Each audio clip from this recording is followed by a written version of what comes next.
ಹಾಡು ಹಗಲೇ ಒಂಟಿ ಮಹಿಳೆ ಹತ್ಯೆ, ಬೆಚ್ಚಿ ಬಿದ್ದ ಬೆಂಗಳೂರು. ತಾಯಿ ಕಳೆದುಕೊಂಡು ಮಗಳು ಕಂಗಾಲು. ಚಿನ್ನ ಅಂದ್ರೆ ಇಷ್ಟೊಂದು ಅಮಾನವೀಯರಾಗ್ತಾರ ಈ ಜನರು? ಈ ಮಹಿಳೆಗೆ ಪರರ ಮೇಲಿನ ನಂಬಿಕೆಯೇ ಮುಳ್ಳಾಯ್ತಾ? ಯಾರು ಇಲ್ದಾಗ ಬಂದ್ರು, ಚಿನ್ನಾಭರಣ ದೋಚಿಕೊಂಡ್ರು, ಉಸಿರೇ ನಿಲ್ಲಿಸಿದ್ರು. ಹತ್ತಿರದವರಿಂದಲೇ ನಡೀತಾ ಲತಾ ಕೊಲೆಗೆ ಸ್ಕೆಚ್. ಹಾಡು ಹಗಲೇ ಮಹಿಳೆಯನ್ನ ಹತ್ಯೆಗೈದು ಲಕ್ಷಾಂತರ ಮೌಲ್ಯದ ಚಿನ್ನಾಭರಣಗಳೊಂದಿಗೆ ಹಂತಕ ಎಸ್ಕೇಪ್ ಆದ ಘಟನೆ ಬೆಂಗಳೂರಿನ ಕಾಟನ್ ಪೇಟೆ ದರ್ಗಾ ರಸ್ತೆಯಲ್ಲಿ ನಡೆದಿದೆ.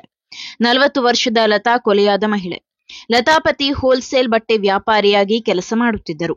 ಮನೆಯಲ್ಲಿ ಯಾರೂ ಇಲ್ಲದ ವೇಳೆ ಹತ್ಯೆ ನಡೆದಿದ್ದು, ಕೊಲೆ ಬಳಿಕ ಲಕ್ಷಾಂತರ ಮೌಲ್ಯದ ಚಿನ್ನಾಭರಣ ದೋಚಿ ಹಂತಕ ಪರಾರಿಯಾಗಿದ್ದಾನೆ. ಪತಿ ಊಟಕ್ಕೆ ಬಂದಾಗ ಘಟನೆ ಬೆಳಕಿಗೆ. ಮಗಳು ಸಾಫ್ಟ್ವೇರ್ ಇಂಜಿನಿಯರ್ ಆಗಿ ಕೆಲಸ ಮಾಡುತ್ತಿದ್ದು, ಮಗ ಶಾಲೆಗೆ ಹೋಗಿದ್ದ.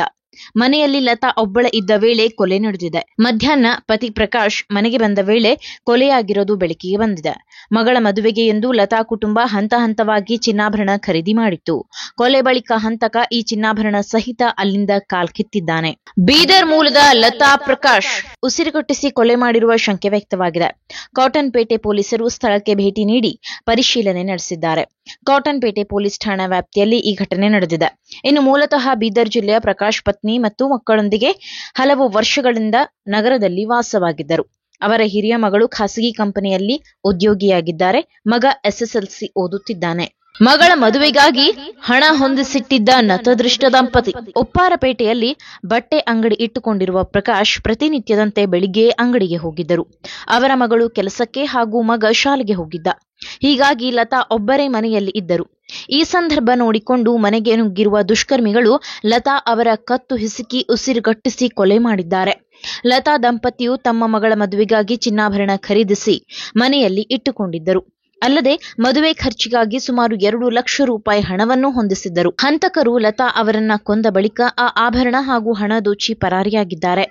ಪ್ರಕಾಶ್ ಅವರು ಊಟ ಮಾಡಲು ಮಧ್ಯಾಹ್ನ ಮನೆಗೆ ಬಂದಾಗ ಕೊಲೆ ಪ್ರಕರಣ ಬೆಳಕಿಗೆ ಬಂದಿದೆ ಎಂದು ಪೊಲೀಸರು ಮಾಹಿತಿ ನೀಡಿದ್ದಾರೆ. ಪರಿಚಿತರಿಂದಲೇ ನಡೀತಾ ದುಷ್ಕೃತ್ಯ. ಇನ್ನು ಅಡುಗೆ ಕೋಣೆಯ ಬಳಿ ನೆಲದ ಮೇಲೆ ಶವ ಪತ್ತೆಯಾಗಿದೆ. ದುಷ್ಕರ್ಮಿಗಳು ಲತಾ ಮೇಲೆ ಬಲ ಪ್ರಯೋಗಿಸಿ ಮನೆಯ ಒಳಗೆ ಬಂದಿಲ್ಲ, ನೇರವಾಗಿ ಮುಖ್ಯ ದ್ವಾರದ ಮೂಲಕವೇ ಮನೆಯೊಳಗೆ ಹೋಗಿ ಈ ದುಷ್ಕೃತ್ಯ ಎಸಗಿದ್ದಾರೆ. ಹೀಗಾಗಿ ಲತಾ ಅವರಿಗೆ ಪರಿಚಯವಿದ್ದ ವ್ಯಕ್ತಿಗಳಿಂದ ಈ ಕೊಲೆ ನಡೆದಿರಬಹುದು ಎಂದು ಪೊಲೀಸರು ಶಂಕಿಸಿದ್ದಾರೆ. ಲತಾ ಅವರ ಮೈಮೇಲಿದ್ದ ಆಭರಣಗಳನ್ನ ಹಂತಕರು ದೋಚಿಲ್ಲ. ಲತಾ ದಂಪತಿಯು ಮಗಳ ಮದುವೆಗಾಗಿ ಹಣ ಹಾಗೂ ಆಭರಣಗಳನ್ನ ಮನೆಯಲ್ಲಿ ಇಟ್ಟುಕೊಂಡಿರುವ ವಿಚಾರ ತಿಳಿದಿದ್ದ ಪರಿಚಿತರೇ ಈ ಕೊಲೆ ಮಾಡಿರುವ ಶಂಕೆ ಇದೆ.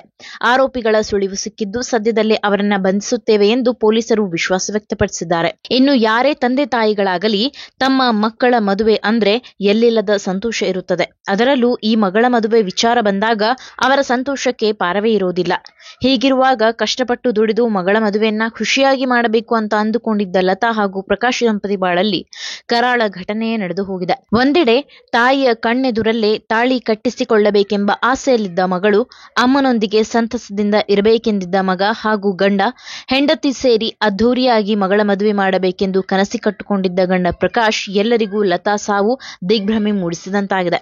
ಯಾಕಂದ್ರೆ ಪರರ ಮೇಲಿನ ನಂಬಿಕೆಗೆ ತಮ್ಮನ್ನು ತಾವೇ ಮಾರಿಕೊಂಡಂತೆ ಇದ್ದ ದಂಪತಿ ಅಷ್ಟೊಂದು ಆತ್ಮೀಯತೆಯಿಂದ ಮನೆಯ ಎಲ್ಲ ವಿಚಾರಗಳನ್ನ ಹಂಚಿಕೊಳ್ಳುವ ಮೂಲಕ ಪರಿಚಿತ ರಾಕ್ಷಸರಿಗೆ ಕನ್ನ ಹಾಕಲು ಇನ್ನಷ್ಟು ದಾರಿ ಮಾಡಿಕೊಟ್ಟಂತಾಗಿತ್ತೇನೋ.